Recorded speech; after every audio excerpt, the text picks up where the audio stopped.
Bismillahirrahmanirrahim. Assalamualaikum warahmatullahi wabarakatuh.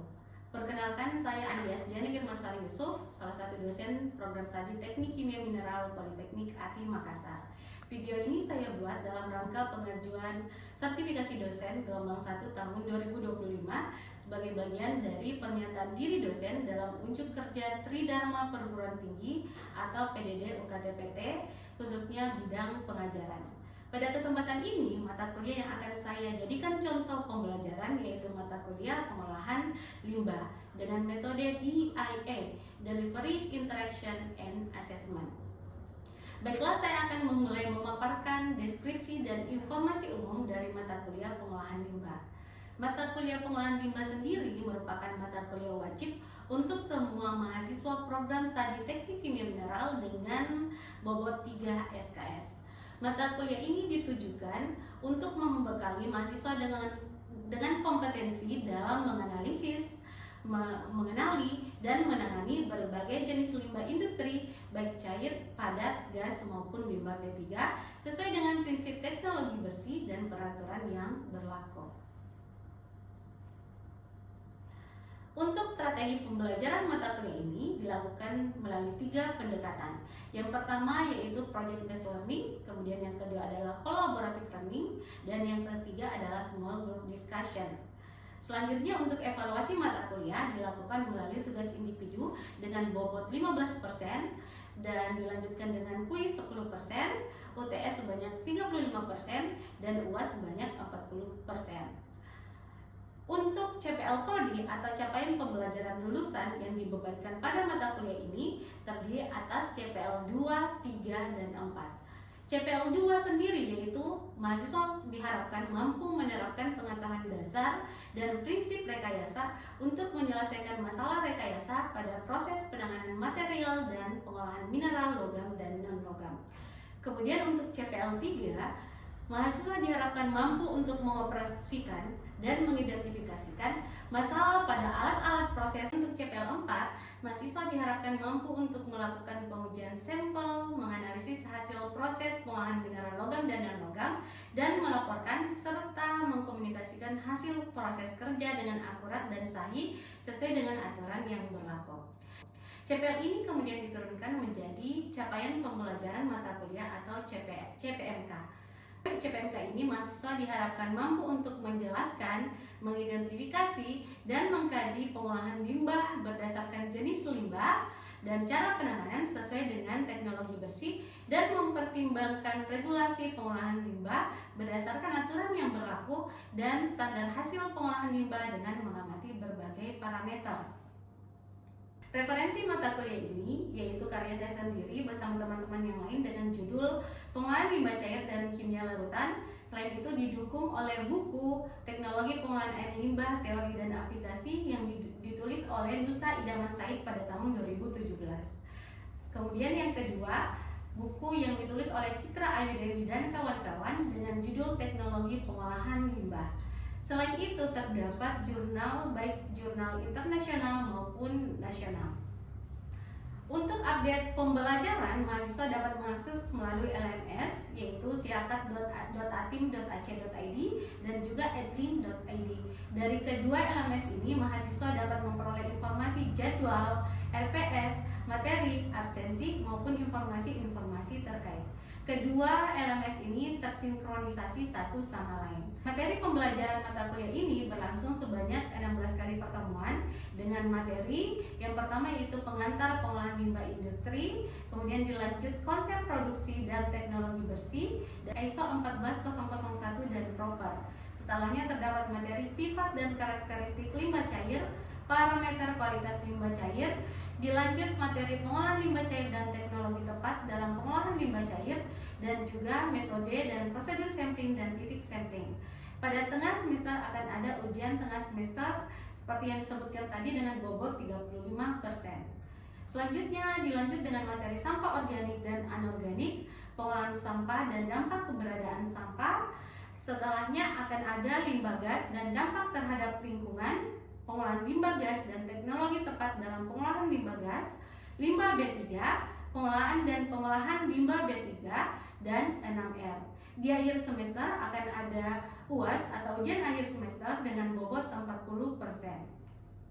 Mata kuliah ini relevan dengan kebutuhan industri terutama di bidang pengolahan mineral logam dan non-logam, industri petrokimia, semen, dan smelter. Lulusan diharapkan mampu bekerja sebagai operator, quality control, maupun technopreneur yang sadar akan aspek lingkungan dan keselamatan kerja. Berikut contoh video pembelajaran yang dilakukan secara offline atau luring di dalam kelas. Bismillahirrahmanirrahim. Assalamualaikum warahmatullahi wabarakatuh. Waalaikumsalam warahmatullahi wabarakatuh. Sebelum-sebelumnya kita kan sudah membahas berbagai macam limbah ya. Limbah cair udah, limbah B3 udah, limbah padat udah. Kalau di pertemuan sebelumnya ada limbah B3. Hari ini kita akan membahas pengolahan limbah. Seperti biasa kita akan absen melalui Edony. Jadi silakan diakses di Edony-nya untuk aksennya. Kemudian untuk memulai, tolong satu orang pimpin doa dulu. Sebelum memulai pembelajaran hari ini, alangkah baiknya kita berdoa menurut kepercayaan masing-masing. Berdoa dimulai. Berdoa selesai. Sebelum kita memasuki materi terlalu dalam, apa yang kalian pahami kalau kita menyebut limbah gas? Asap langsung keingat ya. Apalagi di sekitar kita tuh yang limbah gas.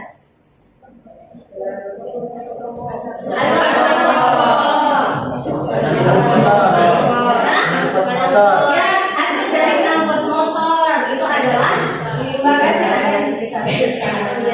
Ya betul. Apa ya? Saya ingatnya cuma polusi kayak gitu.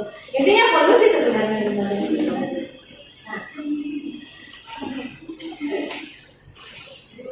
kalau kita mau mengolah limbah gas, dapat dilakukan dengan menggunakan berbagai teknologi pengolahan limbah. Nanti Ibu akan berikan contoh-contoh pengolahan alat-alat pengolahan limbah gas. Limbah gas bisa berasal dari gas itu sendiri, bisa aja berasal dari partikulat-partikulat yang terbawa oleh gas. Kalian tadi sudah menyebutkan polusi ya. Jadi polusi udara itu adalah adanya bahan berbahaya yang dikeluarkan atau dihasilkan dari proses dan berdiskusi bercampur dengan udara. Gas itu bisa ada karbon monoksida, nitrogen, hidrokarbon, dan partikulat-partikulat padat. Kalau kendaraan bermotor, kira-kira apa kandungannya ada yang disebutnya di sini? CO-nya berapa? COX atau CO2 atau CO ya. Kalau misalnya respirasi kita bisa menghasilkan limbah gas juga nggak? Iya, karena kan kita menghasilkan CO2. Selain respirasi secara alami, apa yang bisa kita keluarkan? Limbah gas yang kita keluarkan itu ya. Itu hasil pengolahan hidrokarbon. Biasanya kan kita makan suatu senyawa, misalnya glukosa, kemudian diolah, dia akan menghasilkan gas. Nah, itulah salah satu limbah gas. Nah, ini beberapa contoh sumber limbah gas. Ada asap kendaraan bermotor, asap pabrik, instalasi, dan juga sebenarnya bencana alam juga bisa menghasilkan limbah gas. Iya. Gunung Merapi yang meletus. Untuk sistem pencemaran udara, sumber emisinya bisa dari antropogenik, aktivitas manusia, bisa dari biogenik, seperti yang kita sebutkan tadi, misalnya terus kan itu biogenik, hasil dari proses biologis. Kemudian secara atmosfer bisa dilusi dan reaksi. Kemudian untuk pencampuran dan transformasi kimianya, reseptornya ya kita sendiri juga. Reseptor itu yang menerima limbah gas. Jadi aktivitas kita yang rugi juga kita juga sebenarnya. Kemudian tumbuhan, hewan, dan juga manusia. Kira-kira kalau kita kan udah bayangin manusia, tumbuhan, hewan, kalau dia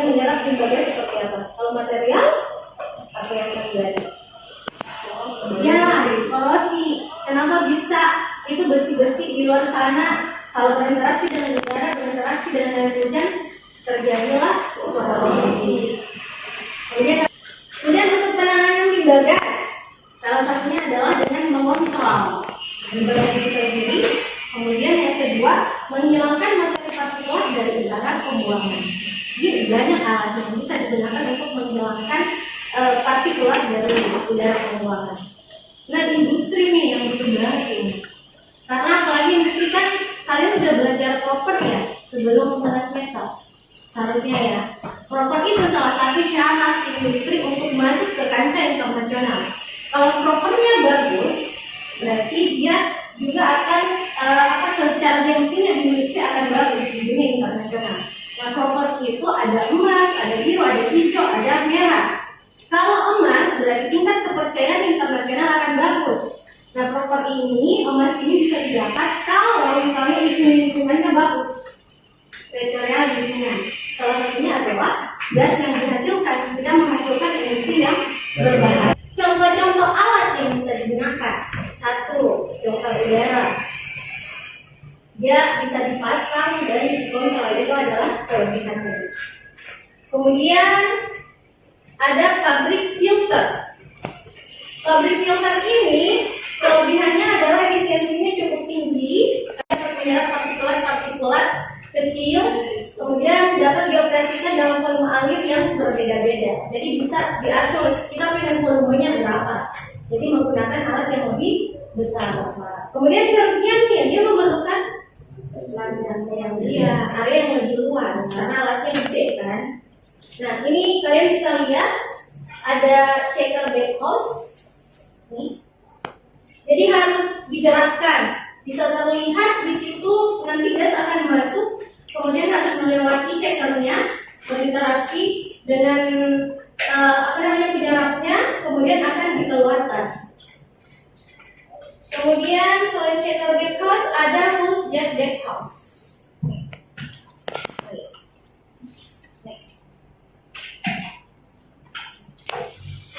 Next ada pengendap sikon. Dari namanya aja ya, berarti diendapkan. Dia akan menggunakan prinsip siklon separator dengan daya sentrifugal. Jadi dia akan berputar di dalam alat.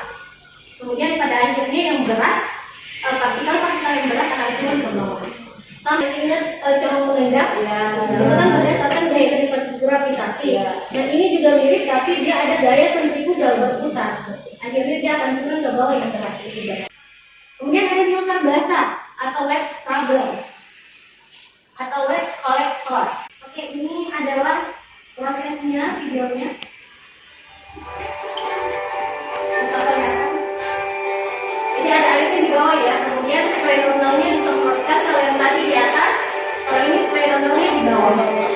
Jadi disemprotkan, udaranya akan berinteraksi dengan air dari spray nozzle. Kemudian masuk ke bawah. Nah, spesialnya kalau yang ini, kalau yang tadi yang ditemukan pertama, tidak ada karbon aktifnya. Kalau ini ada karbon aktifnya, jadi ada juga, bukan cuma spray nozzle-nya di sini, tapi ada karbon aktif. Jadi menyerap juga padatan-padatan yang tidak diperlukan, dan akhirnya akan dibantu oleh blower untuk naik ke atas. Jadi sudah udara bersih. Baru ibu lanjut lagi. Tepuk satu, tepuk dua, dua. Oke. Sudah mulai ada yang terlihat, mulai sedikit pelan-pelan turun terus duduknya, dan sudah mulai pelan-pelan tertutup. Jadi silahkan sadari diri sendiri dan posisinya diperbaiki. Oke. Coba ingat-ingat tadi ada apa aja alatnya yang ibu sebutin?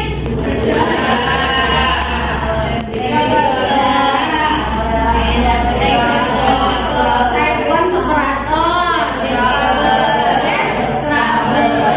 Kalau disuruh memilih, kalau misalnya nih kalian nanti pengambil kebijakan di industri, kalian lebih pilih alat yang mana untuk kalian?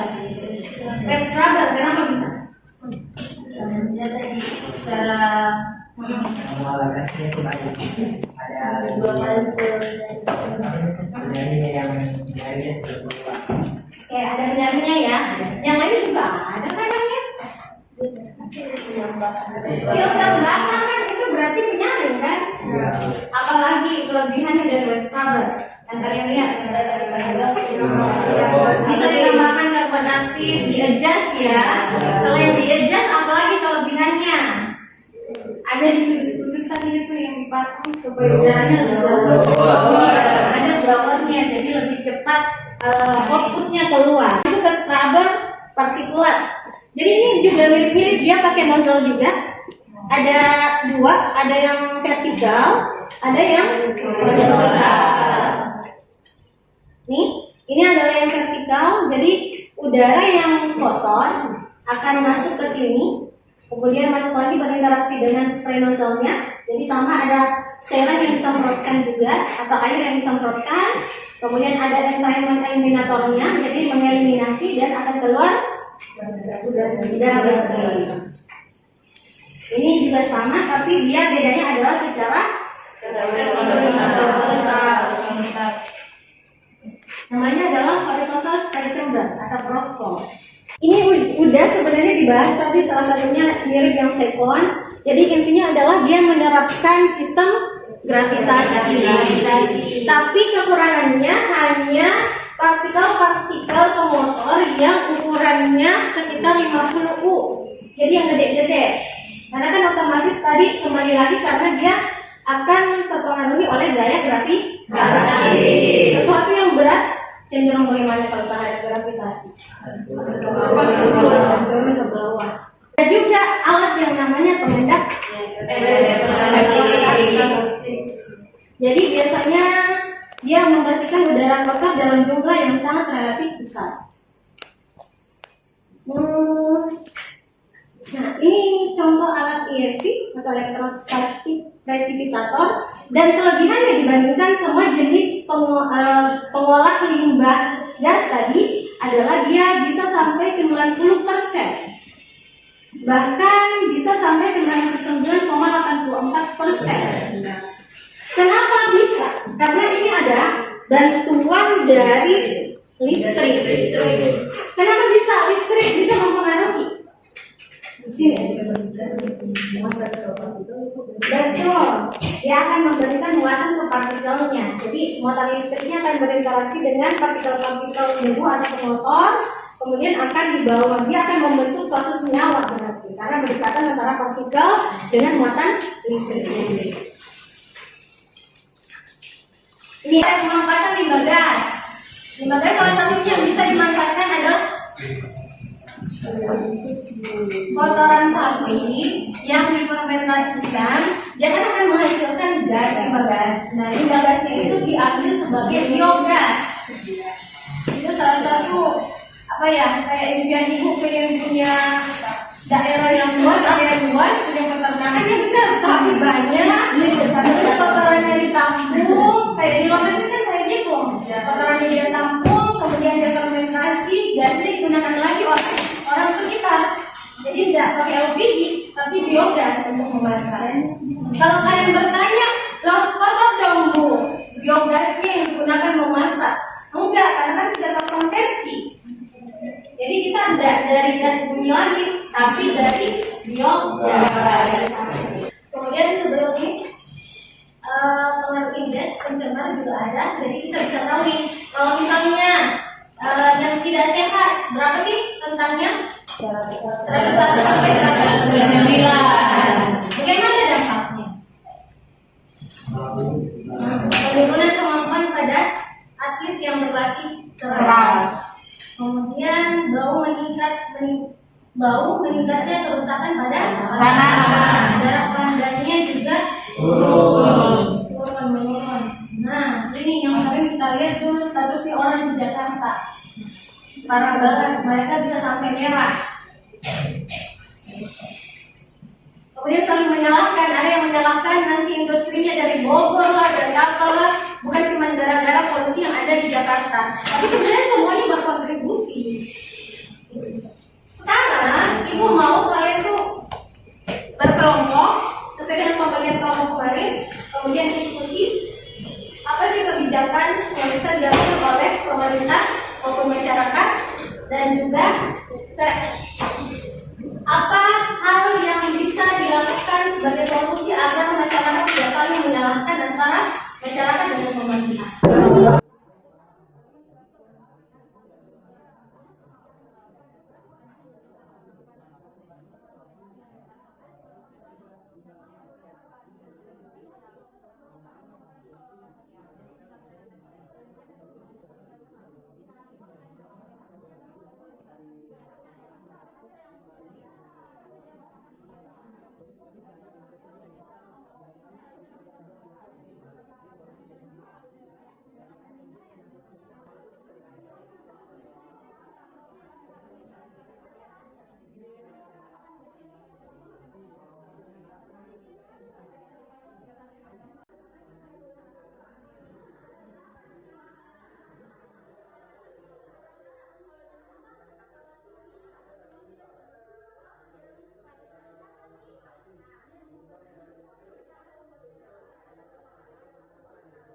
Dari hasil diskusinya, siapa yang mau menyampaikan pertama jawaban berkaitan dengan diskusi kelompok tadi?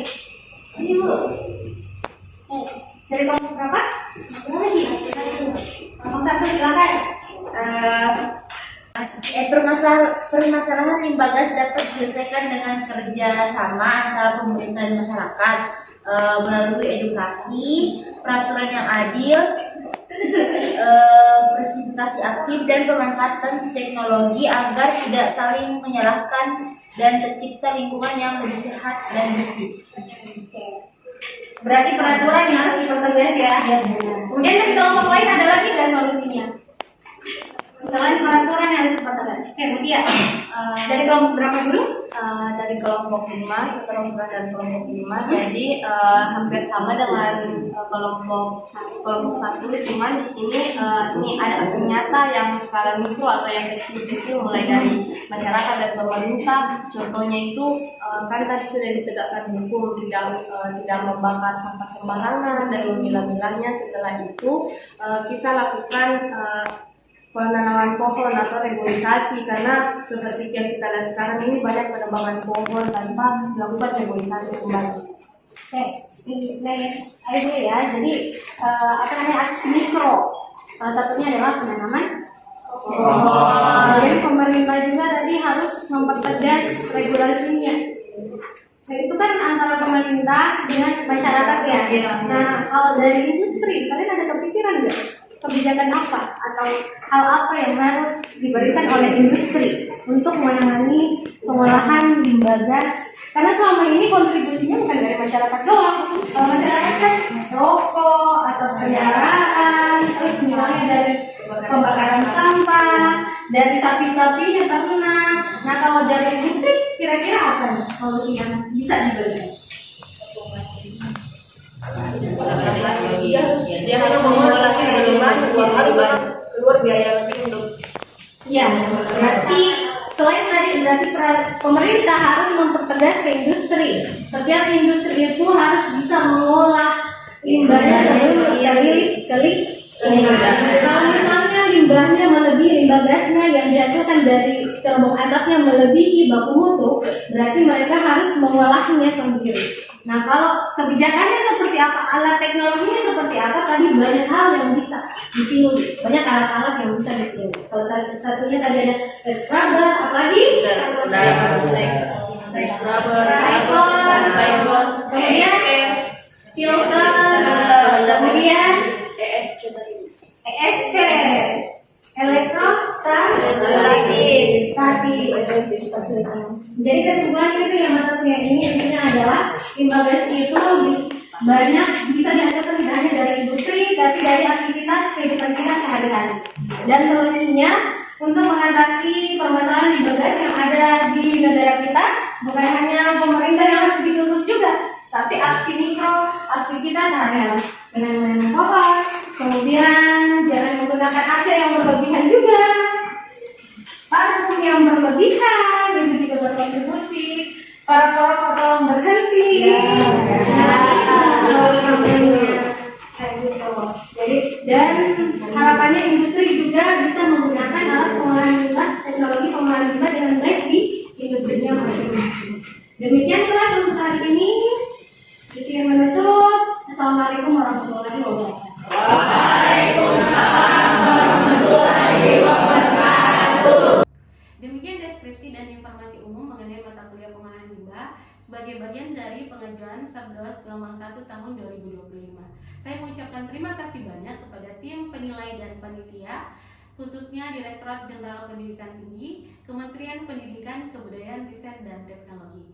Tak lupa pula saya mengucapkan terima kasih banyak kepada Politeknik ATI Makassar, Program Studi Teknik Kimia Mineral, para teman sejawat, dosen, dan mahasiswa sekalian. Akhirnya, wabillahi taufiq wal hidayah. Wassalamualaikum warahmatullahi wabarakatuh.